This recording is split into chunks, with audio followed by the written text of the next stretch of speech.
quais as perguntas que são feitas em uma entrevista de emprego. Presta atenção nessa imagem aqui, galera. Presta atenção nisso aqui. O que acontece numa entrevista de emprego? Entrevista de emprego, normalmente, você só vai para uma entrevista de emprego se algo que você colocou no seu resumê, que é o currículo, né? Algo que você colocou no seu currículo, algo que você colocou no LinkedIn, chamou a atenção do recrutador para poder te chamar, te convidar para uma entrevista. Ou seja, o spoiler da entrevista já vai ser o nosso currículo, já vai ser o nosso LinkedIn. Então, o que falar numa entrevista de emprego, quais perguntas, qual história contar, principalmente vão ser as histórias que vocês já estão contando no seu currículo e no seu LinkedIn.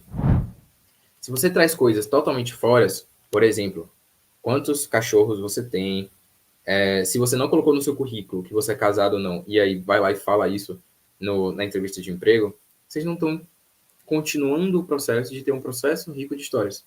É importante que vocês entendam que, se você foi chamado para entrevista, seu currículo ou seu LinkedIn já chamou a atenção do recrutador para algum ponto ali que o recrutador entende que faz sentido para aquela vaga. Então, as suas histórias já estão ali. Se você tem dificuldade de saber qual história eu vou contar, sua história está no currículo, está no LinkedIn, está no que foi aprovado ali para você ser chamado para entrevista. Porque algo ali chamou a atenção do recrutador. E aí, quando você sabe disso, você já sabe que você não precisa ficar pensando em todas as suas histórias da vida do mundo. É o que está ali. Está ali já o spoiler de onde você vai encontrar a sua história.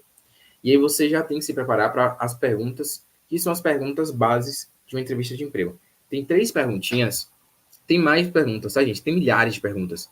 Tem um vídeo no meu canal no YouTube que eu coloco 24 perguntas e respostas para você, para uma entrevista de emprego em 2024. Não sei se alguém já assistiu esse vídeo, mas está aí no meu canal do YouTube. Por sinal, hoje a gente bateu 500 vídeos no canal do Ricarreira, galera. 500 vídeos.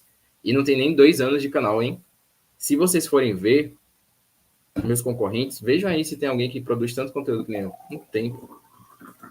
Não tem mesmo. No YouTube, daqui a pouco o Ricarreira vai ser o maior canal do YouTube falando sobre recolocação, sobre processo seletivo. E vocês vão estar lá. Vocês vão estar lá mostrando a carinha de vocês para mostrar que é possível. Por quê? Para ajudar outras pessoas, para inspirar outras pessoas de que é possível conseguir o emprego que vocês desejam, seguindo tudo que a gente está trazendo aqui, tá? Mas para quem tem dúvida, já tem um vídeo disso, tá? Lá no canal do Ricarreira no YouTube, de 24 perguntas e respostas para você saber o que pode acontecer. Mas existem 3 perguntas chaves aqui, que vocês têm que treinar na ponta da língua. Lembra aquilo que a gente falou aqui no início dessa live? Grava áudio. 2 minutos.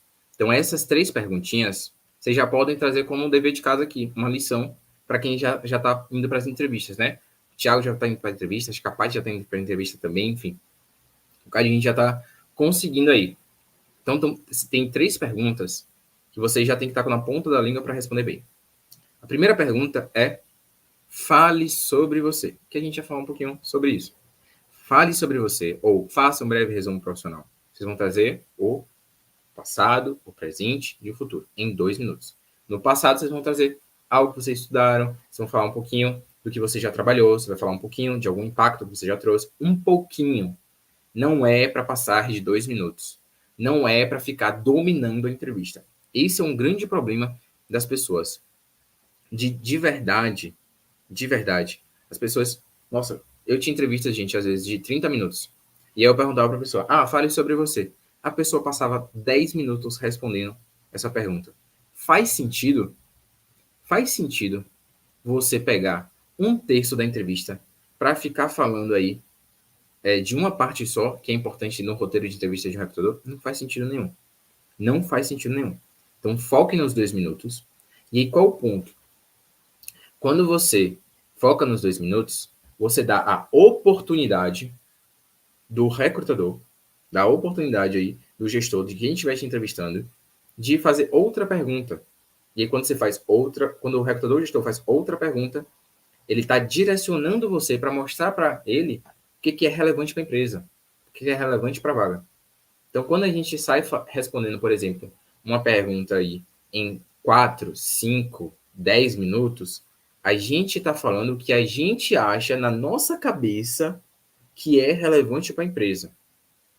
Só que quando a gente responde em 2 minutos, a gente dá espaço para o recrutador, para o gestor, perguntar o que faz mais sentido para aquela vaga, faz mais sentido para a empresa.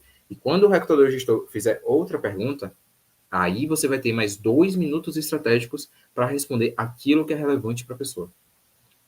Tá bom? Então, é muito importante que vocês gravem esse ponto aí dos 2 minutos. Tá bom? Isso realmente muda o jogo. A segunda pergunta, que normalmente tem muito no processo seletivo, é qual o seu case de sucesso? Qual o seu maior projeto profissional? Nessa pergunta, gente, vocês têm que trazer uma boa história. Essa é a principal pergunta de uma entrevista de emprego. Aqui tem que estar na ponta da língua. Essa história tem que ser a melhor história para você contar. Quem está em transição de carreira tem que trazer alguma história de que já da nova área, não relacionada à área do passado, já da nova área. Pô, acredito que talvez que meu case de sucesso, vou pegar aqui o exemplo do Thiago que eu acabei na cabeça, tá? Acredito aqui que meu case de sucesso seja algum programa de software que eu estou desenvolvendo, que eu fiz tal coisa, tal coisa, tal coisa, e vai contar essa história e tal. Não vai ficar focando em algo do passado, de uma área que ele não estava lá atrás. Por exemplo, o Kleber aqui que está em transição de carreira. Pô, minha história de sucesso aqui, essa página aqui que eu fiz no Figma, fazendo tal coisa, tal coisa, tal coisa. Pá. Eu nem sei mais, não lembro mais. Eu juro, Kleber, eu não lembro qual a sua área antiga. Não sei. Por quê? Você ancorou o meu olhar de recrutador para a parte de UX UI. Quando eu perguntei um case de sucesso, você focou no que é o sucesso para aquela vaga. Você escolheu a história certa. Então, tomem cuidado com isso, tá? E aí a parte do fracasso é outra pergunta que sempre tem. Qual o seu maior fracasso? Qual o seu maior erro profissional? E aí, gente, tem que ter a maturidade de trazer uma história de fato de fracasso. Às vezes eu perguntava, me conta aí um erro profissional seu. Aí a pessoa ficava, erro? Nossa, acho que eu nunca errei não, Rick. Erro é difícil, né? Caramba, é tão mais fácil a gente falar bem da gente, mas erro? Erro? E aí, que erro? Gente do céu, isso, vocês perdem tantos pontos com isso. Vocês não têm noção. Alguém já cometeu esse erro? Alguém já passou por isso numa entrevista de emprego? De perguntar, né? Um case de fracasso, um erro profissional. Ou então, me conta um defeito grande seu e não saber o que responder, ou travar, ficar assim, titubeando aí, enfim. Se alguém já cometeu esse erro, comenta aí para mim. E vocês já têm que estar preparados para poder responder isso. Quando você já sabe que isso vai acontecer, quando você já sabe quais são as perguntas que vão ter na entrevista de emprego, aí tudo fica mais fácil. Porque você já sabe que aquilo ali vai acontecer, você já sabe qual história você vai escolher, você já sabe como contar essa história, porque você já treinou para contar essa história em no máximo 2 minutos. Então, é importante que vocês saibam disso, tá? Tem milhares de perguntas, mas acho que para você começar a treinar suas histórias, começa treinando nessas três, para já ter na ponta da língua aí essas três histórias. Fale sobre você, case de sucesso e um fracasso, tá bom?